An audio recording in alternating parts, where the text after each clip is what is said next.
So someone suggested in the comments of my YouTube videos that I do a video kind of talking about Franklin credit, which is what my family was involved with, kind of was what got me involved with all of what I'm doing now.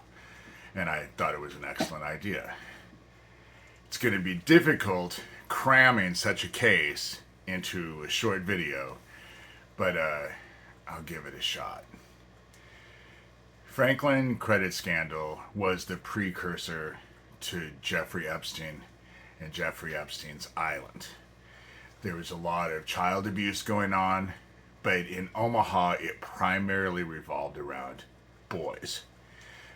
Omaha had Boys Town in it, and they were shipping boys every Saturday to this place in Omaha called the Old Market.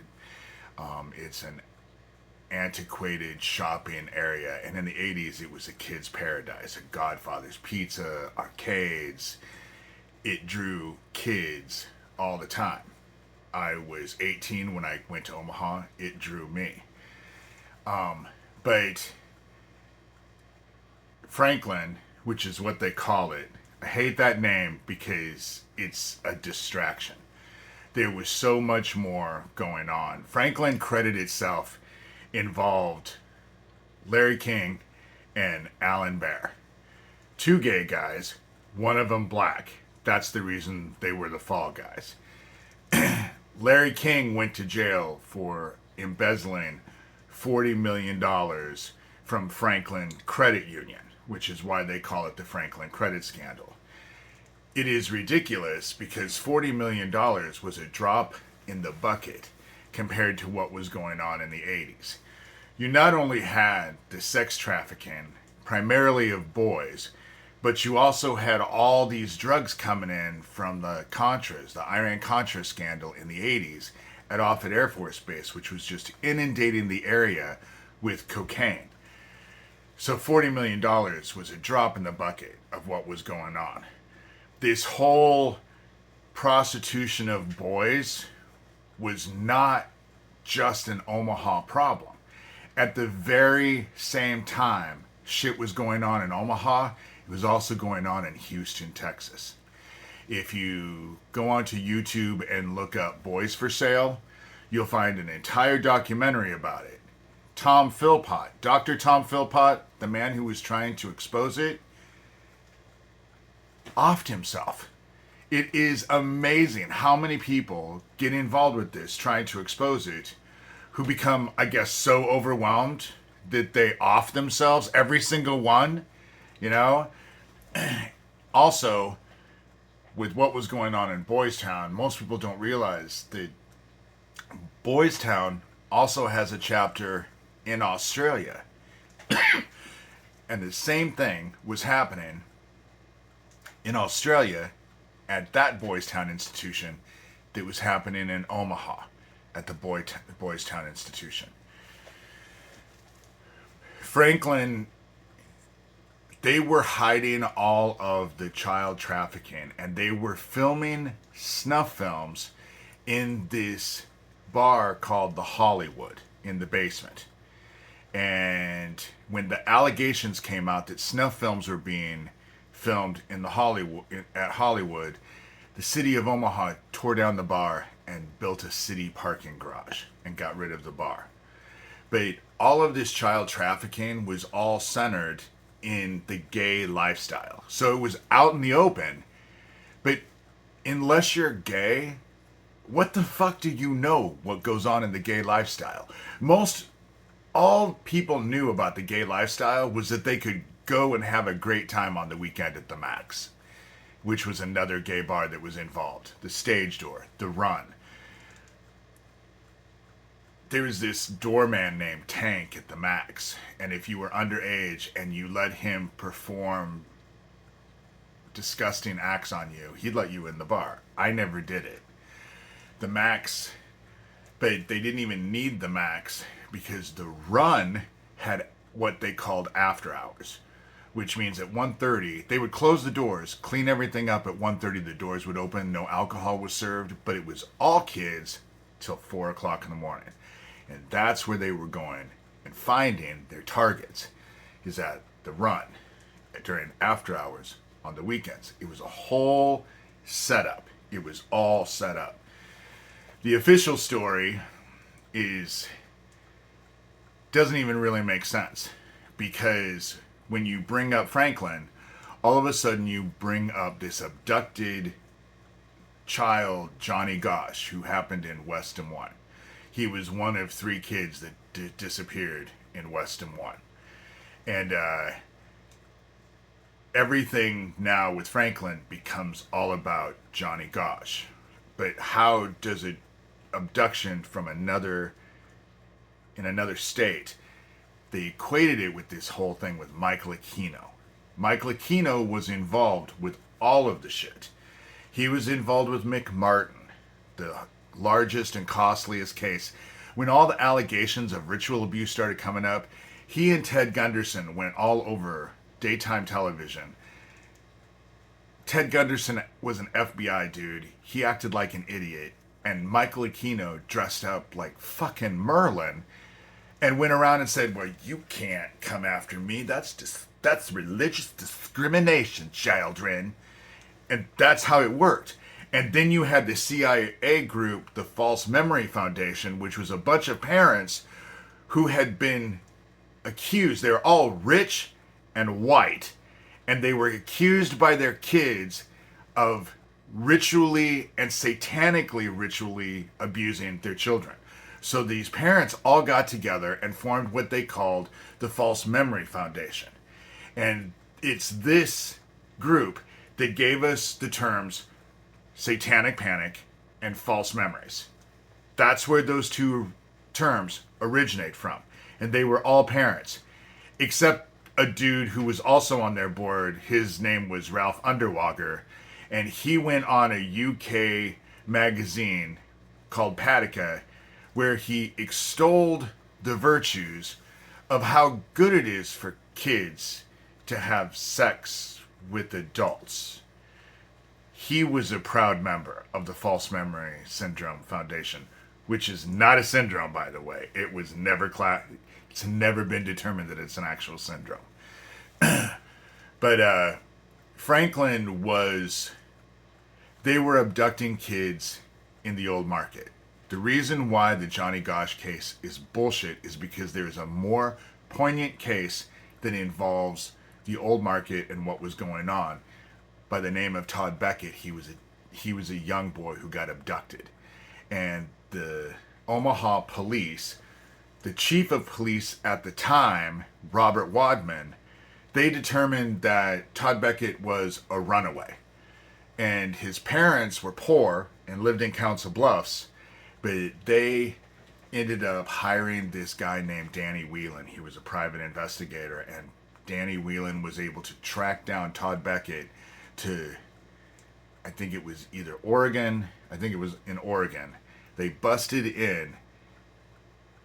They found Todd Beckett being attacked by his abductor in a hotel room when they busted in the doors.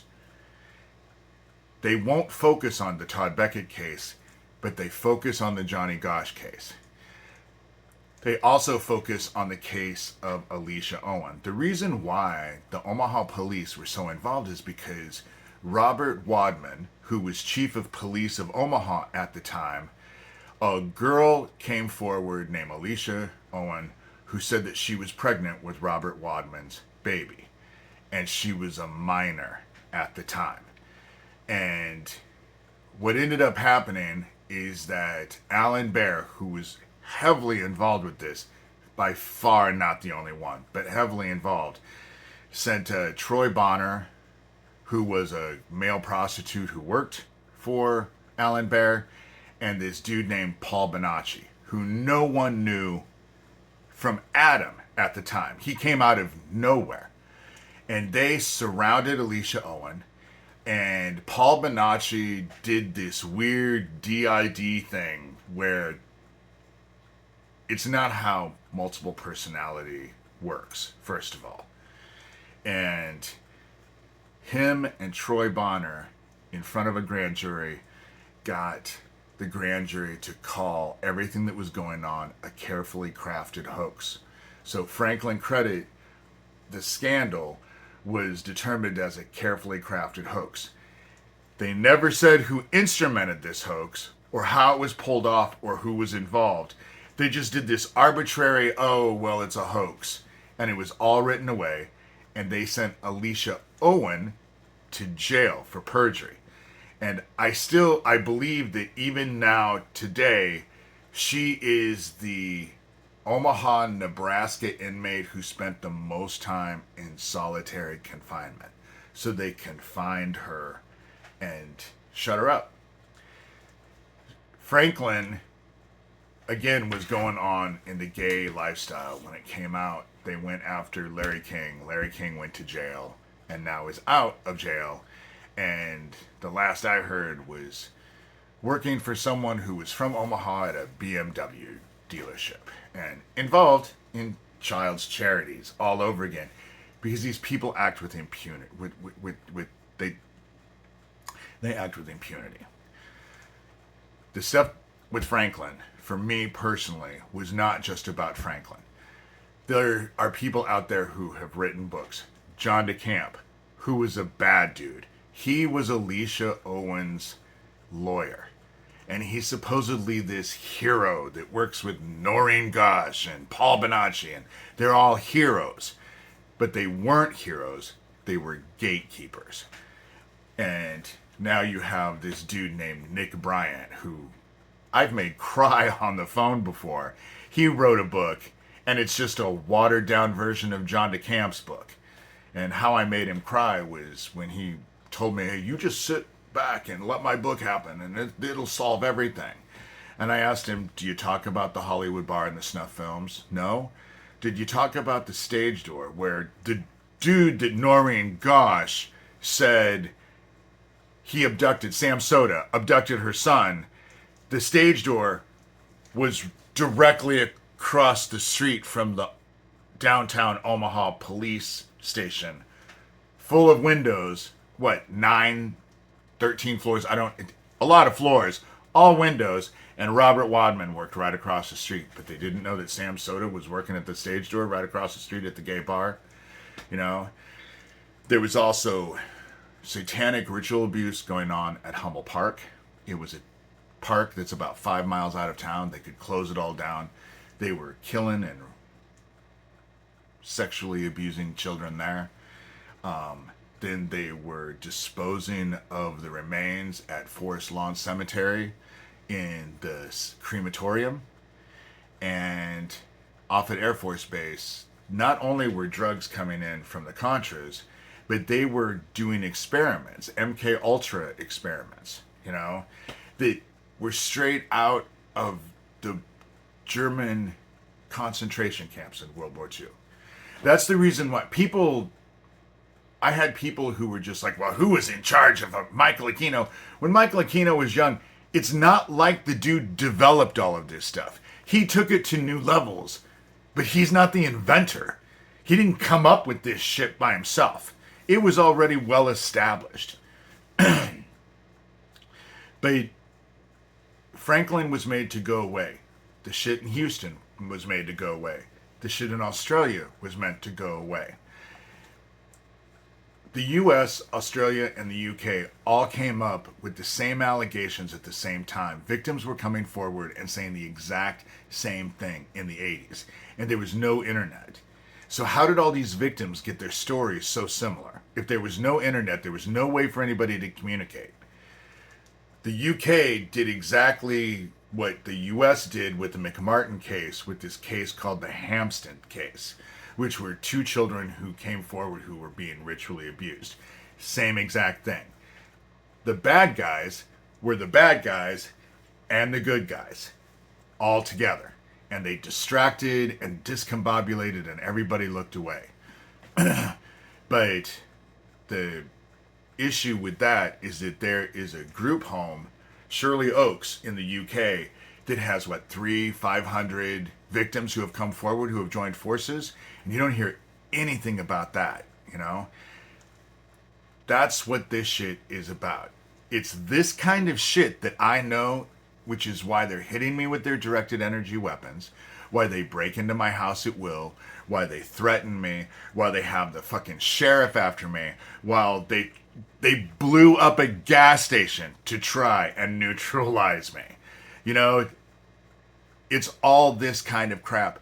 And this is a, 15-minute video? And I have done the most briefest scrape of this whole situation. There is so much more that goes in depth with this situation. And it's all child trafficking. The shit that was going on with Jeffrey Epstein's on Jeffrey Epstein's island was not by any means new. None of it. And it always comes to the surface, and they always make it go away. But something tells me this time isn't going to be so easy. And so, with that said, 16 minutes later, this is probably the longest video I've made. Peace out.